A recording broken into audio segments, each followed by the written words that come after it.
He was a phenom, ticketed for greatness at an early age. And he exceeded all expectations. There was no better player in the 90s.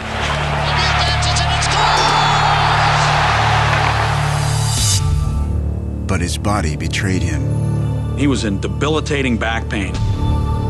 Didn't know if I was going to walk again. Mario has Hodgkin's.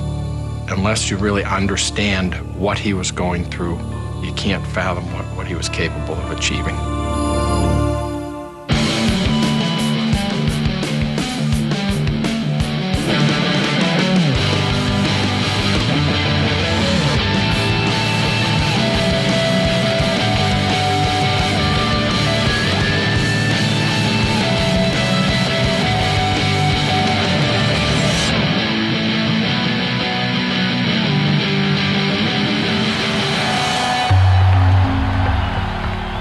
Just a routine mid-season game against division rival Philadelphia.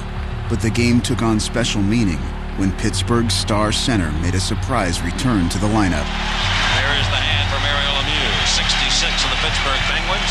The team they're energized just to have him in the locker room, and then to see him go out and perform the way he performed was really uplifting for the whole team. 6 weeks earlier, Mario Lemieux had asked a simple favor of the Penguins team doctor. I had a lump in my neck that had been growing for a few weeks. Dr. Jones called me and he said, are you sitting down? And I said, well, yeah. And he said, you're not going to believe this, but Mario has Hodgkin's. I left the doctor's office and had about a 25-minute drive, and I had to stop a few times on the side of the road because I couldn't see where I was going because I was crying so much and scared. And then I got home. I just couldn't tell Natalie that I had cancer. So I was walking around the house and acting normal until, it all came out and started crying. Mario immediately began radiation therapy. 6 weeks, 5 days a week. It really makes you feel tired. You don't feel like eating too much, so you're losing weight. He was obviously weakened both mentally and physiologically by that whole process. The last day of my treatment here in Pittsburgh, I got on the plane in the morning and met the team in the afternoon in Philadelphia and played that night. For somebody to be not on skates for weeks, going through the trauma of being diagnosed and treated for cancer, and then playing a professional hockey game, it is just an unheard of thing. Lemieux comes in, shoots and scores! Mario Lemieux! He's not a normal person. He's up above everybody. He's got more inner strength than anybody.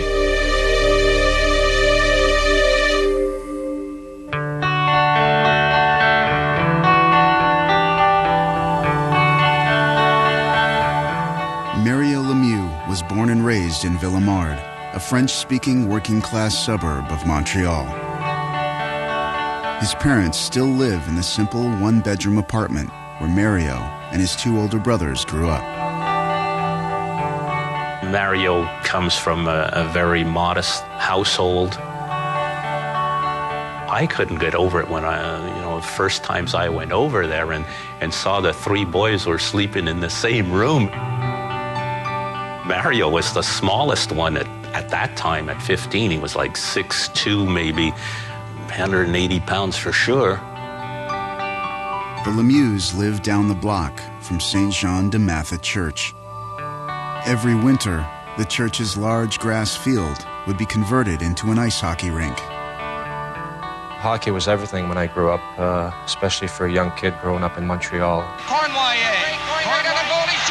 Watching the Montreal Canadiens in the late 60s and 70s and winning all those cups was everything.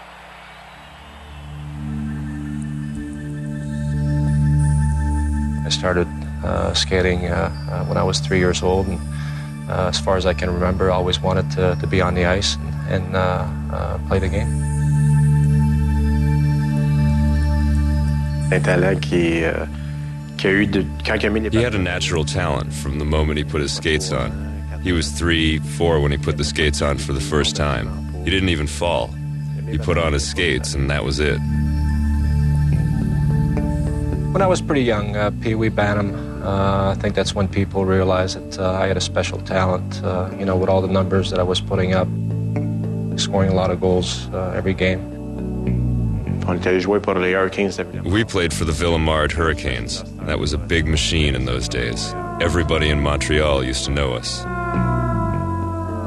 I was brought up in the same district as Mario in Montreal. But when I came home in the summertime, all my friends would always tell me about, you got to see this kid, you got to see this kid. I was reading a local French language paper, and there was a little blurb where Scotty Bowman mentioned that he had heard about this incredible young hockey player called Mario Lemieux from Villemard.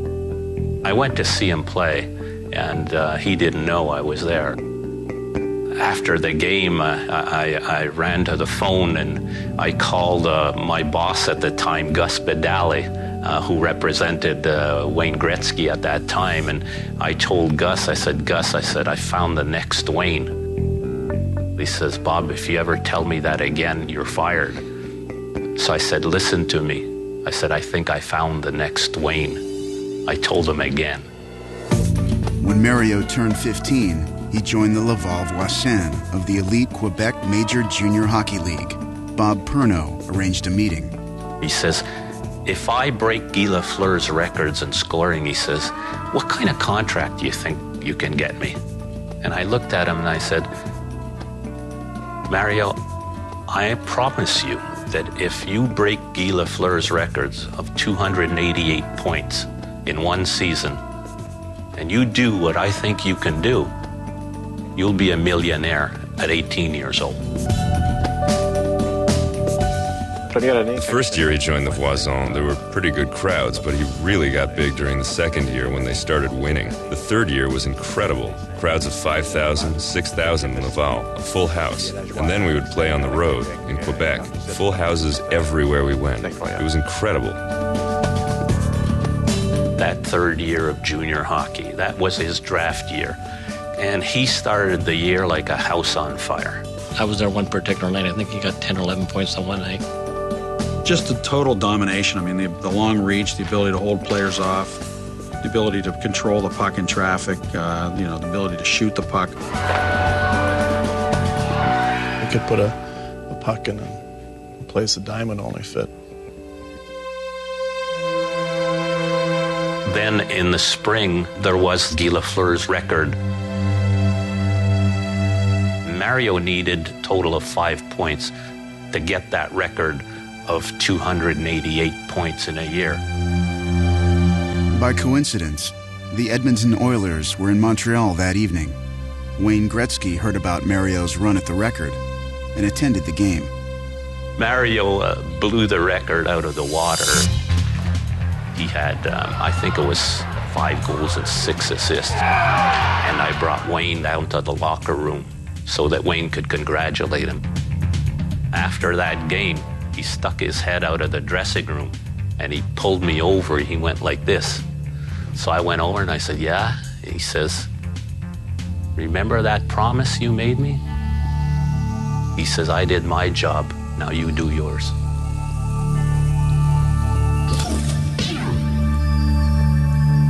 People don't realize how much of his career he played at a reduced state. It was something he had to live with every single moment, and it just killed you to see him go through that.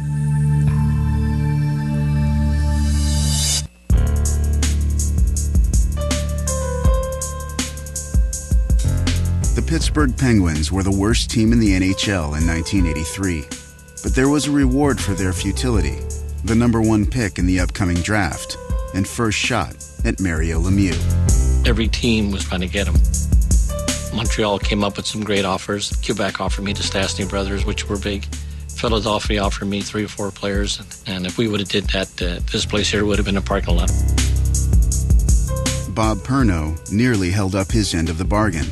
The Penguins signed Mario to a contract worth more than $700,000. And Mario just didn't say much because he was, he couldn't speak English real well. Yeah, it was very difficult. My first year, I didn't speak English at all, and that was the toughest part to come to Pittsburgh and really a new life. I was hiding a lot, didn't feel comfortable speaking to the media, and especially in front of cameras. But on the ice, Mario's talent spoke for itself. He had a princely quality about him, like he was the would-be king of Pittsburgh sports, which, of course, he became. I remember coming to training camp that year and just thinking, how good can this kid be? I was going to take a shot at this kid. I was going to line him up, and I was going to put him right on his wallet. And I had him lined up at center ice, and he pulled a 360 move on me, and he was by me before I could even blink. And that's when I said right there, my goodness, this guy is unbelievable. Cleared out to the blue line. My first shift was in Boston. Went in on a breakaway against Pete Peters, deked him on the left side, and scored my first goal in my first shift, so that was a pretty good start for me. Racing in all alone, Lemieux, his first shot on goal, and he scores! Mario Lemieux, living up quickly to all the advertisements. To score on your first shot in your first NHL game, that's every player's dream. That was just almost too good to be true. I think it was the first example of his flair for the dramatic.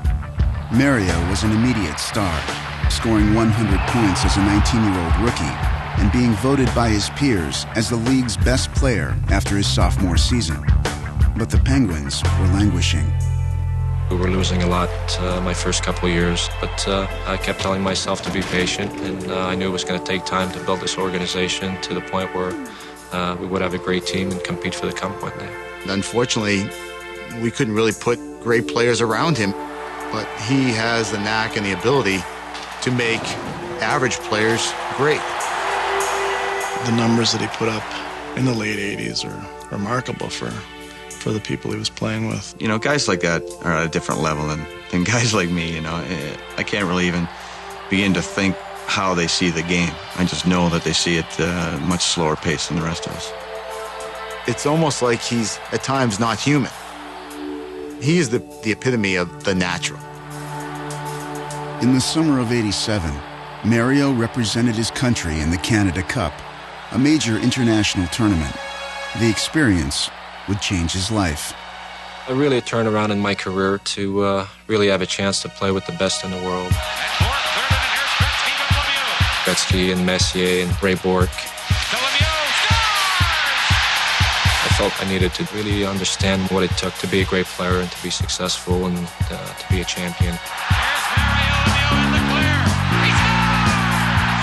That was a learning experience for him to see how much these star players invested in themselves in the gym and on the mental side of things to perform at that level. Canada and Russia reached the tournament final.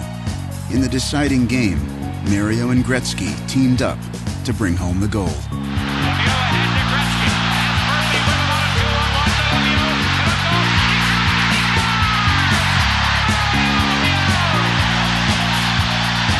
It was a big goal in his career, but also in the history of Canada. To see him attain success at that level for our country, I mean, that was just beyond words. I can't even describe it.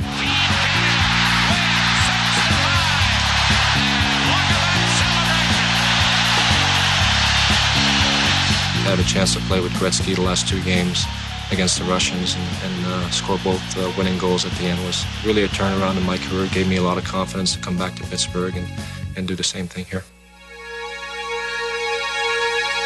There was something different in the way he walked, the way he talked. Just everything about him was new and fresh, and it was a whole different level of confidence. He had done it on such a grand stage in front of the whole world, and now he was ready to carry that with the Pittsburgh Penguins.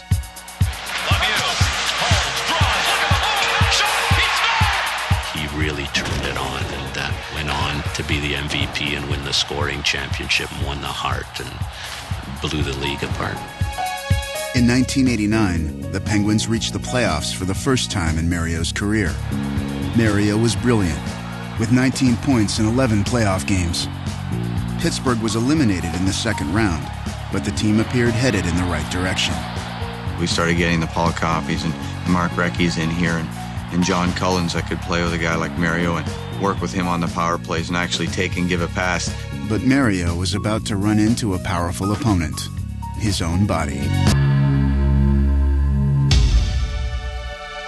A lot of times I would go on the ice and be in severe pain.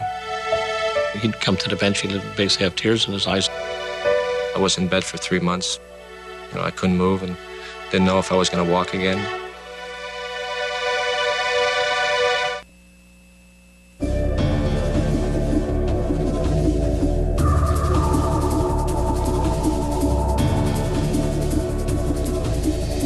By the late 80s, Mario Lemieux had turned the Pittsburgh Penguins from the league's worst team into a title contender. You really don't need a game plan when you've got a guy like Mario Lemieux. Lemieux himself was considered by many the greatest player in the sport. But after 1989, he would never be the same. It was late 89 where I started to have some back pain. It's a tough sport. You get hit all the time, and especially him being a target. A little guy like that's just trying to make a name for himself by picking on the big guy,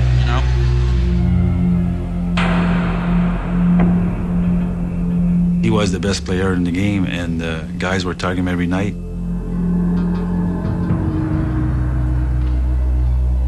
Penalty, Lemieux is down. Part of his problem, unfortunately for him, was what we call congenital, or in other words, he was born with it. So he had these stress fracture type fractures in his back and had this congenital narrowing of his back where it squeezed on his nerves and spinal cord.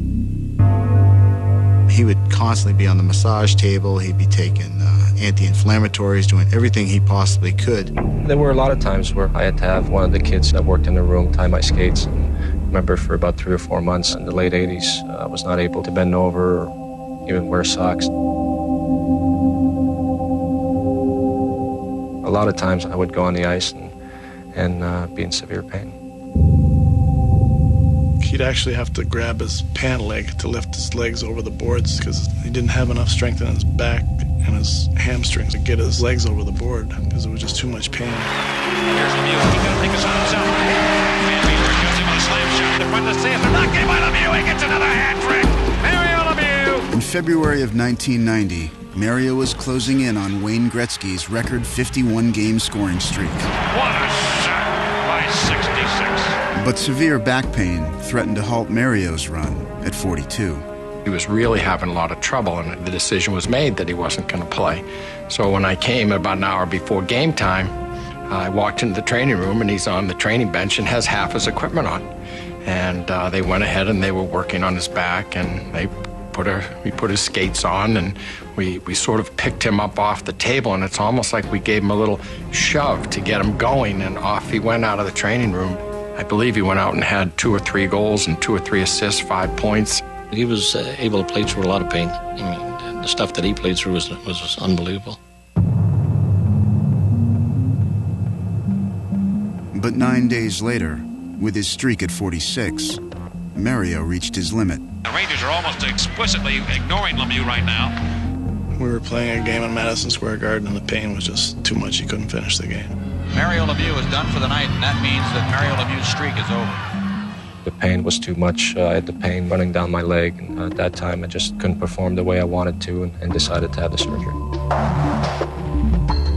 The surgery was going to deal with some of the problems with his discs, where if they could be removed, or at least parts could be removed, a herniated disc type problem, then maybe some of his symptoms would be improved.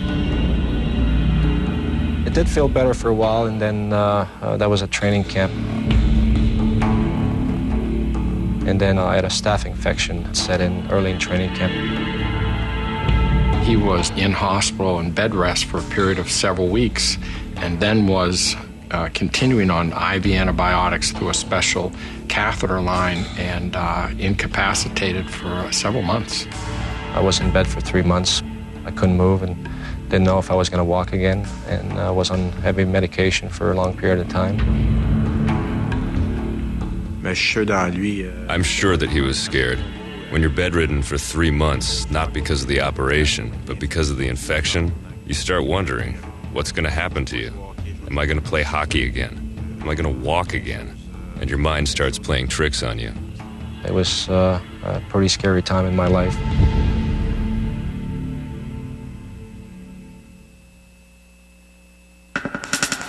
Buffalo to Yager. Looks, shoots, scores. Yager. The Penguins played well in Mario's absence. 18-year-old Jaromir Jagr picked up some of the scoring slack. Jaromir Jagr makes it 4 for 4. We had enough parts to make the playoffs, but we knew when he came back we were going to be that much stronger. We can just hang on here till the big guy gets back, and then we're going to be fine.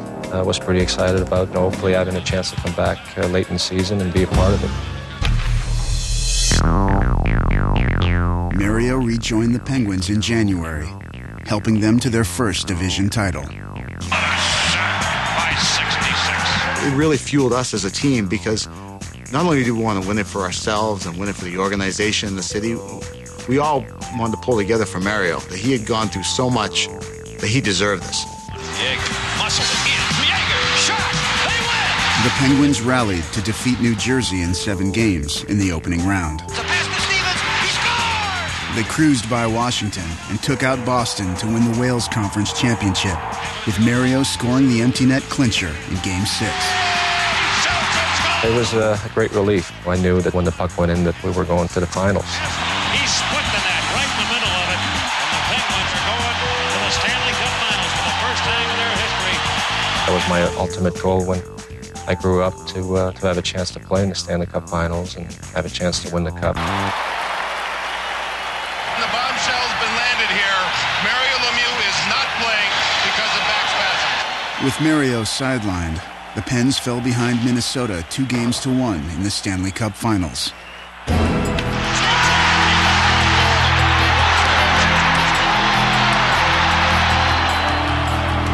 Down 2-1 in the series, and he's got back problems, and this is our one opportunity we feel we have of a lifetime. We dreamt, when we were little boys to be carrying that cup, and Mario was hurt. He's kind of our savior.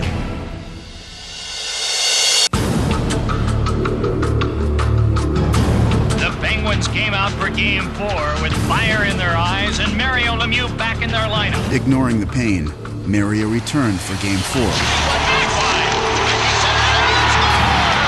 Scoring a goal and an assist to even the series. Many times he was playing at 25 or 50% of what would be a 100% level of health. And, he would come back and he would come back and he would come back, and you couldn't believe it. Halfway back to the players. Renke was knocked down. Lemieux dances and it's goal!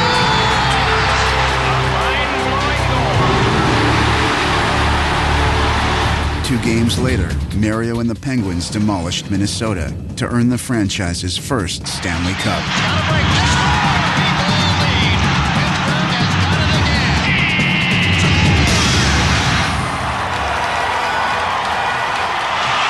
The Stanley Cup has come to the city of Pittsburgh. The 1991 Stanley Cup champions, the Pittsburgh Penguins. It is an unbelievable story. Finally raise that cup at Center Ice for the first time was a great feeling. Go for it, Mario. Go for it. We entered the locker room, and when he saw us, Natalie, my parents, he burst into tears. And then he handed me the cup, put it right in my hands. It was quite a moment. Everybody compared him to Wayne Gretzky, and Wayne won a lot of cups with Edmonton Oilers, and that was the only one thing Mario was missing. That's why I think it was so important to him. We were the worst team in the league. We'd been bankrupt in the 70s. We were almost sold in the 80s. Mario had been, laid up all that time with a bad back, and the Penguins were the dregs of the National Hockey League, and now here we were at the top of the mountain. It was an incredible moment. I'd like to thank the city of Pittsburgh and the fans that have been supporting us for the last 24 years. We love you guys, and this cup is for you. Thank you.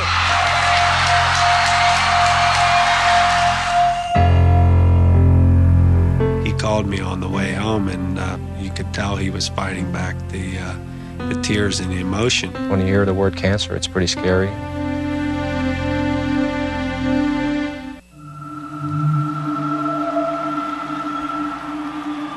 Just months after leading the Pittsburgh Penguins to their first Stanley Cup championship, popular head coach, Badger Bob Johnson, was diagnosed with a deadly brain tumor. For a while, as a team, we were pretty well kept in the dark of just how sick he was. And I remember thinking, oh, he's going to pull out of it. He'll be fine. He'll be back by Christmas. But it slowly and gradually got worse. It was really sad. You know, Badger was just unable to speak. His spirit was still very much alive, but unfortunately his body was dying. In November, Johnson passed away. Scotty Bowman took over as head coach. We struggled quite a bit. Completely different personalities. You're right, Badger Bob was a rah-rah guy. Scotty was a little more aloof. You do your job, I'll do my job, and we'll just win games together. The Penguins gelled late in the season and made the playoffs. Down 3-1 to Washington in the opening round, they rallied to take the series. But a slash by New York's Adam Graves nearly derailed their effort to repeat. He swelled immediately, and so we basically knew he was fractured.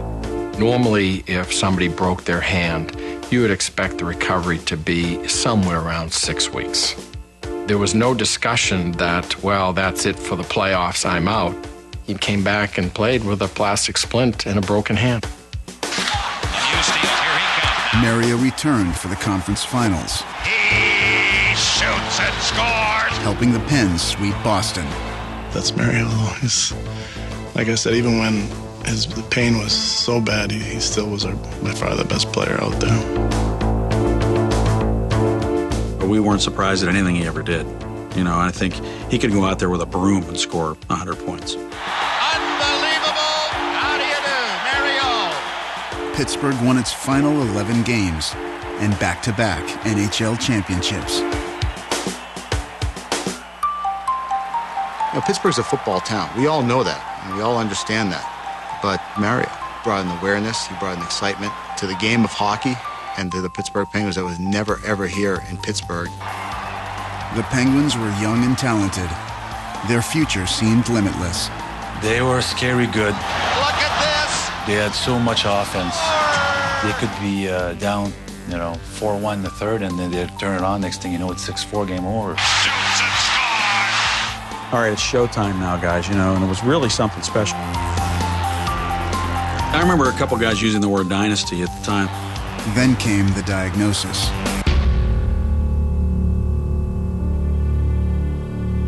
He said, I've had this lump in my neck, and I've had it for several months, even up to a year, and it seems to be getting bigger because now I seem to catch my razor on it when I'm shaving. The lump was removed and sent out for testing. The results were devastating. Cancer, Hodgkin's lymphoma. Following Monday, he came to my office, and that's when I had to give him the diagnosis, which was a very difficult day. I faced a lot of battles in my life since I was real young, and always came out on top, and I certainly intend to do the same with this disease. He called me on the way home, and you could tell he was fighting back the tears and the emotion, and he was devastated. At the time, I didn't really get it. I didn't understand what he had. But it's when I told my wife, she started crying, and she said, "It's awful. It's awful." I better not talk about it.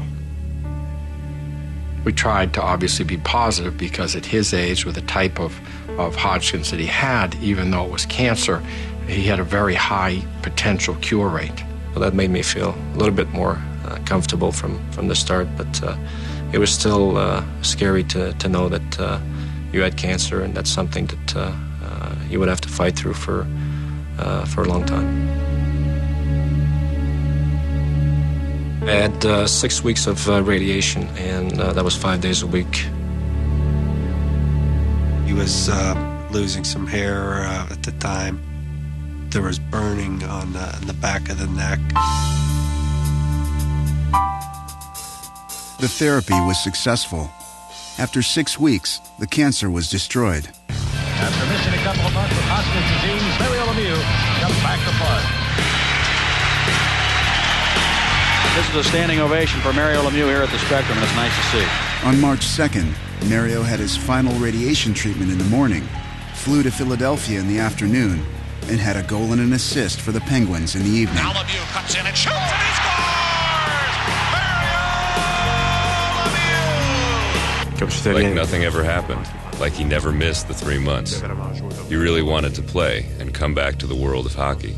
His take on life took a whole new meaning. Incredibly, despite missing 6 weeks of action, Mario won the league scoring title. I think I was 23 points behind when I came back and beat him by a few points at the end, but that was a good race.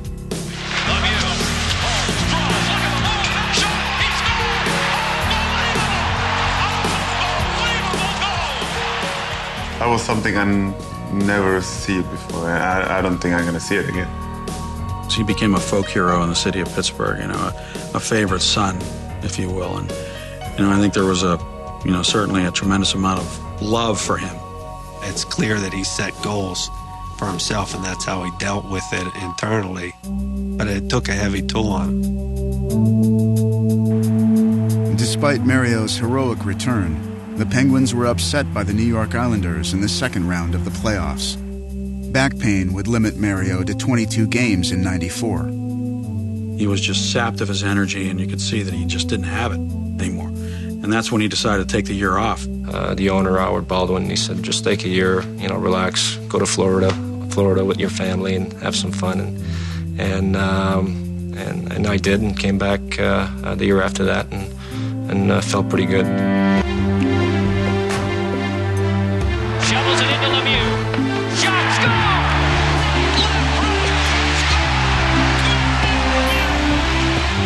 Mario returned for the '96 season, scoring 161 points and earning his third league MVP. Lemieux, wrister, score! Fifth hat trick of the year. During the season, his wife Natalie suffered complications while pregnant with their third child and was confined to her bed for more than 2 months. His family is everything to him. If you would ask him privately, he'd probably say that affected him more than his own cancer, because he felt so hopeless and helpless. A lot of times he didn't really express what was going on, which, that's the side of him that's his. But finally, when Austin was born and he was healthy, it was a great relief off his mind. He weighed only 2 to 3 pounds. He was not very big. But just the fact that his son was alive was great. His wife was okay. That night, he played a great game against the Blues.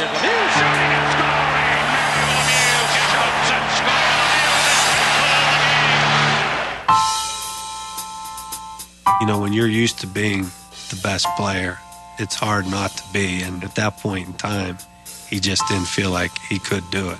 That was the shame, to see that great talent and this great person, that we were no longer going to see him play.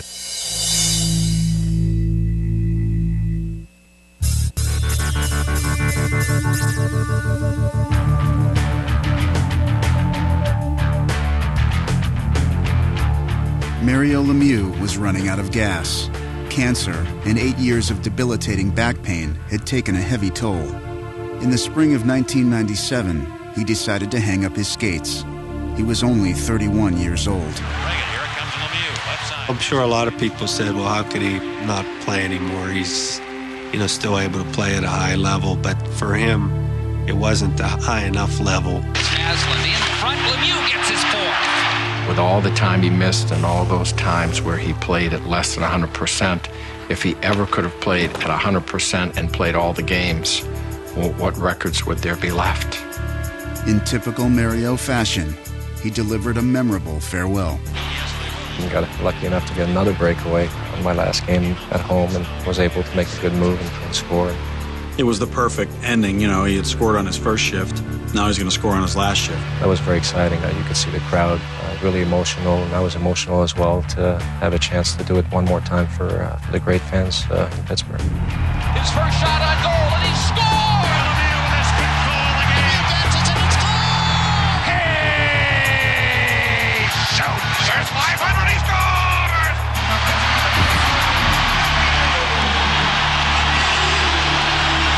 After the game, I went on the ice and went around a couple of times.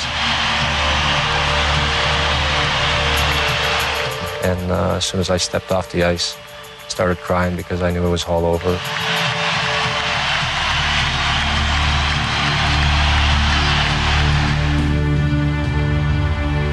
Lemieux 66 will hang forever above the Civic Arena or wherever Penguin hockey is played from now on. And I think when he left the ice, I'm sure he could never have contemplated what the next few chapters of his life would be. In his mind, he was over. It was over. There were the kids at home, his wife, golf, traveling. That's what he wanted to do. Live a little, you know? Just spent a lot of time with the family and really played a lot of golf my first couple of years that I was retired. He did all the things that normal dads have the luxury of being able to do and was quite taken with the retired life. He was a very content and happy guy. The game consumes your life, and I just wanted to get away from that and relax a little bit. But Mario still had some financial concerns. Over the years, he had deferred a good deal of his salary in order to help the Penguins remain solvent. Now, it was time for the team to pay up. By the time he had retired, he was owed, a substantial sum of money, $30 million or so, $25 to $30 million. But without Mario in the lineup, ticket sales were sagging. The Pens were on the verge of bankruptcy. Mario's financial advisors hatched a surprising solution.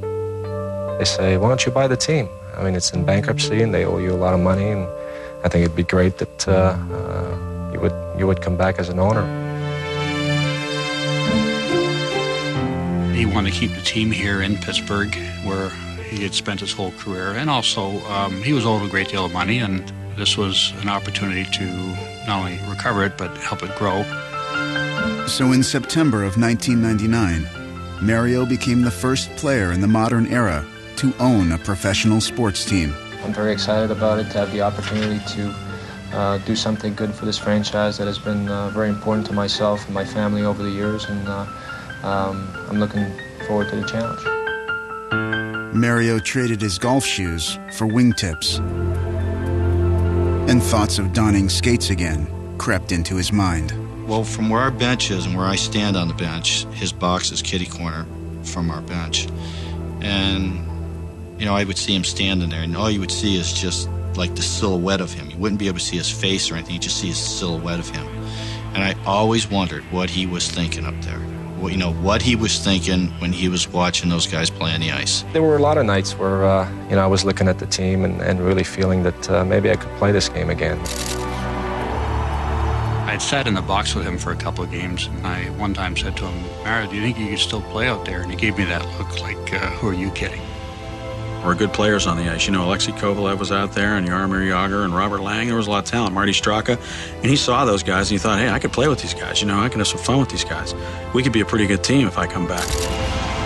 I still had the passion to come back, and play the game and try to be one of the best again.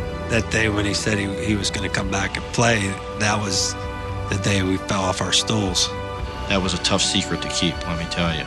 I have a sheepdog named Arthur. That's the only person I could tell, because that's something you want to go stand on top of Mount Washington and you just want to scream to all the people in Pittsburgh that he's coming back. It was quite a thrill. I feel that I can come back and play at a very high level the way I used to in the past. We're one of the most talented team in the National Hockey League, and I think that we can be a great team for many, many years to come, and I'd like to be a part of it. Of course, is my family, my wife,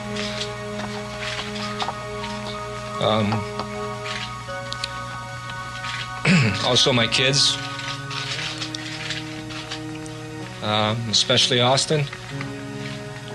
I remember one day I was sitting in my office with Austin, and I have this big portrait of Mario in my office. And Austin looked up at it and he said, Sevy, that's my dad. And I said, yeah. And then he looked at me and goes, was my dad good?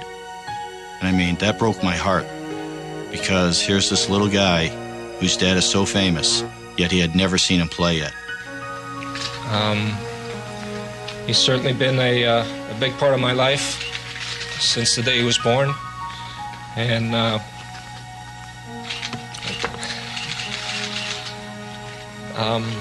he's a young kid that gets up early in the morning with his hockey stick in his hands and loves the game of hockey. And I'm sure he would love to see his dad play before it's too late. When the announcement came out, and it had been rumored that day, it was an incredible response. Ticket sales were crazy, and we sold out the rest of the year. On December 27th, 2000, after more than 3 years away, Mario Lemieux returned to the ice.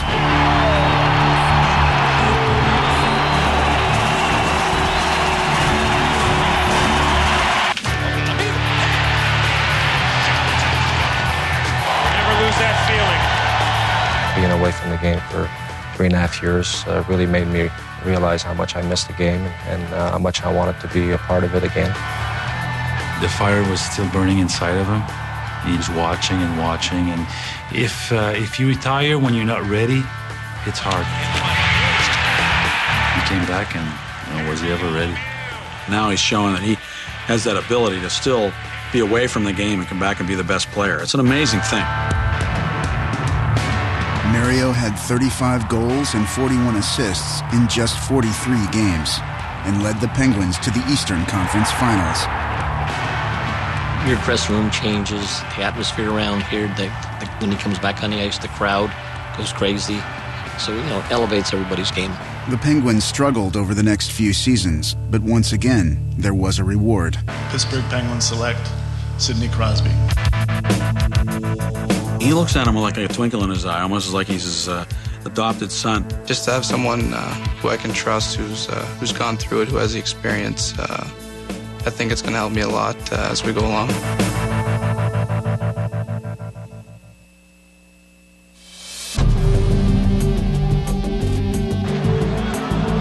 For the past 5 years, Mario Lemieux has worn 2 hats for the Pittsburgh Penguins: superstar center and the boss. He didn't act like an owner. At Christmas time, I remember he put a Santa outfit on, and we sat on his lap, gave us our paycheck. That's the only time. In July of 2005, Mario, now 40, welcomed his newest employee, teen phenom Sidney Crosby. There's a lot of similarities between our careers so far. He's a young kid with a lot of pressure on himself. I think he's going to do well. Here's Crosby going to work net. Sidney's in a little bit better position now because he has a little better supporting cast, and he doesn't have to carry the load like Mario. Mario carried the whole load for the franchise. We talk a lot. I'm lucky enough that he's staying at my house, so we spend a lot of time together. We talk a lot about the game. Crosby on the doorstep, right there. He's excited to have a guy who he knows has that innate talent that he was blessed with. So he wants him to realize all the things that he was able to realize. I'm definitely fortunate to have someone who's gone through a lot of similar things and who can help me along the way. I'm trying to use that as much as I can to try to learn as I go along. Expectations are once again high in Pittsburgh. The opportunity to see one of the game's all-time greats play alongside a future superstar has created quite a buzz. It's been very exciting here in Pittsburgh, really since we won the lottery and announced that we're drafting Sidney Crosby. It's been incredible. The one thing about the Penguins, when they get into the playoffs and Mario's involved, great things can happen. And I wouldn't be surprised at all if the Penguins would be one of those teams that would once again do some amazing things at the end of the year. And just maybe, Mario will be ready to take off his skates and go back upstairs to the owner's box, this time for good. I think somewhere down deep inside him, he wants to win that 3rd cup.